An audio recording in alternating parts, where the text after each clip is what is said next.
Am I the a-hole for not wanting to be a stay-at-home mom? Plus update. Original post. Okay, I already know it sounds bad, but I, 35 female, and my husband Jeff, 37 male, are currently expecting a boy. His first child, but my second. I got pregnant with my first when I was 18, and his dad was never in the picture. I work as a substance abuse counselor, and I love my job. And this is where it gets tricky. My job offered me 8 weeks PTO for when I have our son. I've been so happy because I didn't want to go right back to work so soon. Me and Jeff got together when I turned 30 and he moved in with me because I own my house. We just got married this year and have talked about childcare multiple times, so he knows I don't want to be a stay-at-home mom. Well, I'm due in November and he just brought the idea up again. I was very confused because we've already talked about this. But I guess my mother-in-law and sister-in-law believe I should stay home with our son as a mother and wife. I just don't understand where their opinions come in, because I already know where they stand as both of them stayed home with the kids. All 3 of them sat me down to have this talk, and they want me to focus on the kids, cleaning up the house, making dinner and all of that, but I already work and do those things. Well, mother-in-law decided to throw it in my face that I never got to be a stay-at-home mom because I was a single mom going to school and working, which she's not wrong, but it definitely made me angry that she brought it up. I told them that I worked so hard to give my son a good life, and having another baby doesn't change my decision to keep doing something that I absolutely love doing. And that if they all want someone to take care of the house and kids all day, then Jeff should be a stay-at-home dad because I make more money than him, and it would make more sense for him to stay home instead of me. It turned absolutely horrible after that. I got yelled at by mother-in-law and sister-in-law that it's not his role as a father to do those things, that he is the man of the house and should be the one making the money. Jeff just stood there not saying anything, and I blew up and reminded all of them that it is my house, not his. I then kicked mother-in-law and sister-in-law out, and Jeff is so mad at me that he went with them. He said I won't come back till I apologize to all 3 of them. So am I the a-hole for not wanting to be a stay-at-home mom? Now for the top comments before reading the update. Not the a-hole, and I'd think long and hard before letting any of them back in. So, am I the a-hole for not wanting to be a stay-at-home mom? Nope, not the a-hole. It's 2022. OP, you make more. It's your house. Your in-laws are dinosaurs and your husband just proved that he doesn't have your back. Bonus, here's your to-do list for tomorrow. 1. Change locks. 2. Make appointment to see family lawyer about custody, parenting time, and child support in your jurisdiction. 3. Research them on internet in meantime. 4. Resolve that none of those 3 people gets back in the door unless they provide you with a fulsome, sincere apology. Sorry about the marriage, OP. I hope it was fun while it lasted. Not the a-hole, but your significant other and his family sure are. Their ideas on gender roles are extremely outdated and harmful, and the fact that Jeff agrees with them enough to leave the house and wants to force you to apologize to them is a huge problem. Like, I cannot overstate how big of an issue this is, and what a bad pretend this is for your relationship and for your future child together.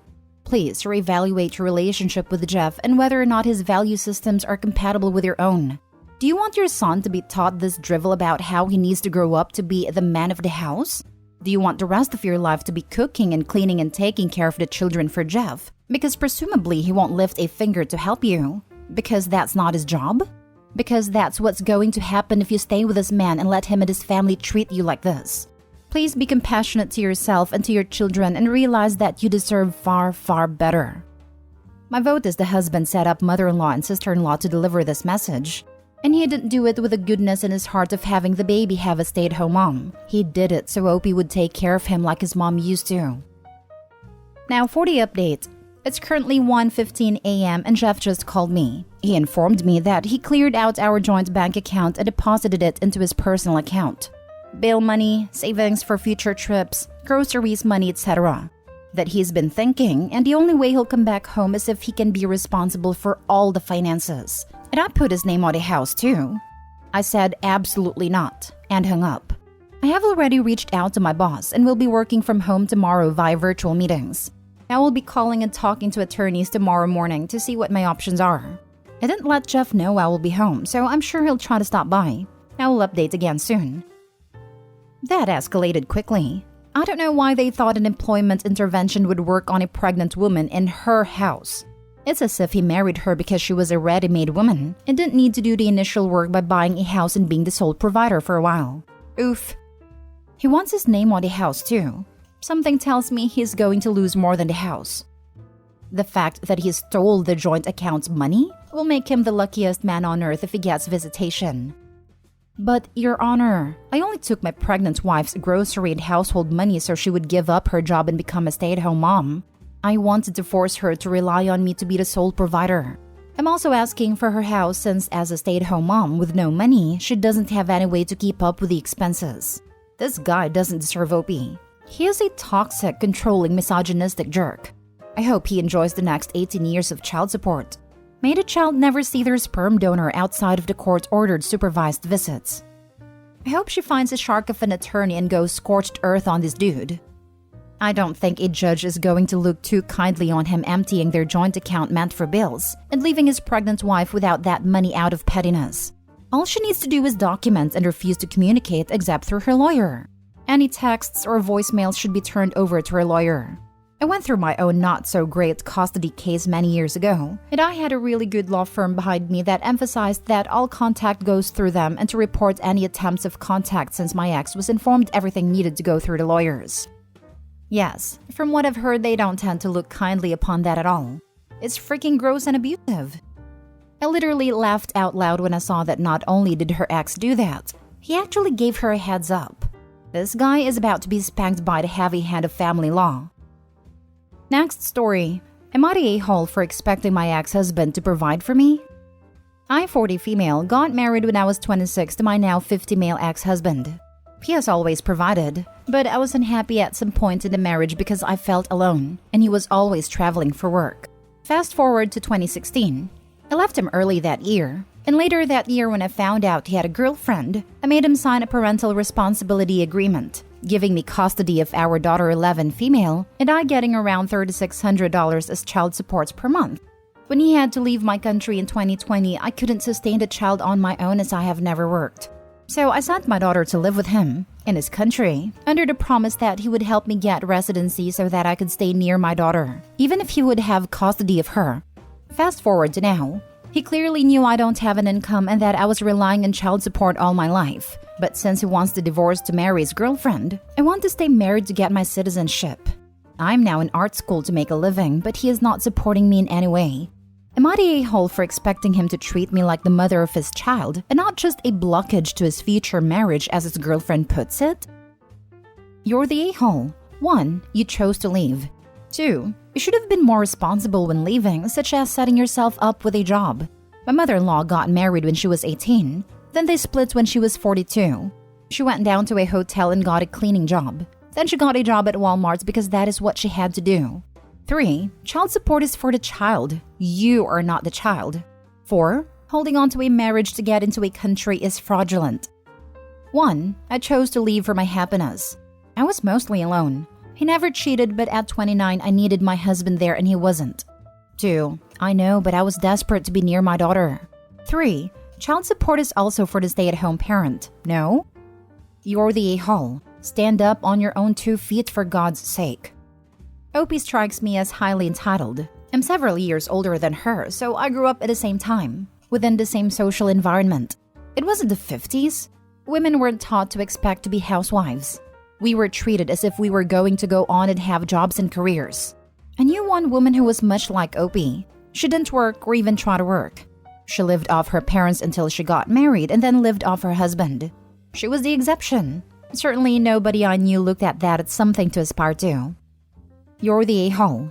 Child support doesn't last your whole life. Where I'm at, it ends at 18 and graduation from high school. You will be a better person if you learn to support yourself. If you had physical custody of your daughter, he should pay support. He has physical custody, so you don't deserve child support. When you negotiate the divorce, you can negotiate alimony. Good luck. To add on to this, child support's money is to support the child. Granted that some of that goes toward the home they live in and utilities they consume, etc. But the child is being supported in his home. Why would he pay her to support the child that lives with him? Exactly this. And in addition to this, she should be paying him child support. It goes both ways. If you read her replies, she's not processing anything that anyone is posting. She is just waiting for folks to agree with her. OP, time to grow up. Get your GED or country equivalent and stop being dependent on your ex to support you. It's like marching in cleats on a toilet paper bridge. Please don't keep denying or refusing the information or advice being provided, simply because it's not what you want to hear. It's an opportunity for you to become introspective, grow, and become a better woman and mother to your daughter. For the love of Pete, please teach her to be fully independent and not reliant on another person to survive. Last story. Update. Am I the a-hole for calling my ex's mom after he called me 37 times? Original post. For a little background, my ex Jay and I dated from when we were 15 to 17. We had a pretty toxic relationship, which resulted in some really serious issues that stemmed down the road. For example, I'm now infertile due to an accident between us. After our breakup, I can only say my side. I went down a dark path as I do already deal with bipolar disorder. I had to be hospitalized for mental health after I fell apart. At this moment of time, Jay and I are 19 now and we both are in a long-term committed relationships. I don't keep up with him and we are no contact, except for his mother who I talk to occasionally. I was at work and I received a call from Jay. I thought I had him blocked, so I was confused. I work part-time at a spa while I'm in school, so I have to be mindful of what I do at work as a receptionist at the front of the spa. So I sent a text asking what he wanted. No response. I then start receiving more calls, and I then realized we have each other blocked, so I was confused. I sent an email telling him to stop because the calls were racking up and I'm at work. By 5 p.m., I had 21 missed calls and it was starting to send me into a panic attack. I have panic disorder that stems from PTSD. I sent another email saying 21 calls is overkill and he needs to stop right now. I got no response again, so I let my current boyfriend Kyle know. My boyfriend knows every little detail about Jay and my relationship because a lot of issues I have now are from that. So my boyfriend already despised Jay. I then tried to ignore it and tried to be done with work. Then around 7 p.m., I start receiving more calls. Non-stop. I turned my phone off and walked outside for a bit of fresh air and I started texting one of our mutual friends who is closer to me on my laptop. He said it's impossible for him to call me because I have him blocked. I said I thought so too. He then said to not engage with him at all, so I did just that. I kept my boyfriend aware with everything, and I told a few of my super close friends who were there during my ex relationship and watched how everything went down, and they found it disturbing. I turned on my phone and when it's powered fully on, I had 18 plus missed calls. One of my friends told me to answer it, but I refused. My boyfriend is obviously angry, not at me, and he said I need to change my number, which I am absolutely considering now. It disturbed me because to my knowledge he is in a long-term relationship, and from what I've heard, he's happy. I talked to my mom and she told me to talk to his mom, so I texted her and told her everything. After that, I got a ton of text from his friends saying I'm low and a witch for contacting his mom. I do feel bad because we are adults and should be able to handle things on our own. Am I the a-hole? Now for the top comments before reading the update. Not the a-hole. If he doesn't want his mom called, he shouldn't call you 37 times. Agreed. That's what my mom said. Also, him blowing you up like this is probably an indicator that something is wrong in his life. So letting his mom, who I'm assuming is a close trusted family member in his life, know about it is actually a good thing to do. Not the a-hole. Now call the cops. He's out of control. My mom wants me to file a protection order for sure. That's a likely possibility. This is awful. I'm so glad you have a support system helping you through this. I hope X finally leaves you alone for good. Now for the update. First of all, thank you so much for the endless support.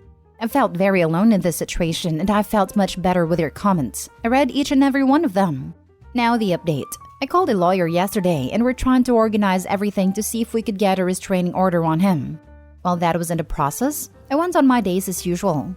Then yesterday I got a weird call. It wasn't from his number. It was from a random and it was creepy, saying, I have a crush on you. I see you around the lobby of your apartment. Then they said they would see me tomorrow. My boyfriend was there, and we contacted my boss as I had to work the next day. So my boss was gonna stay during my shift and my boyfriend was going to pick me up from work so that I'm not alone. Everything is fine, until today when I got another call, and it was Jay's number. I still didn't answer it.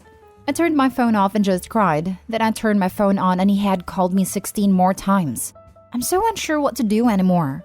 I told my parents, my boyfriend, and the lawyers. I feel so vulnerable. I'm still at work and I'm freaking out.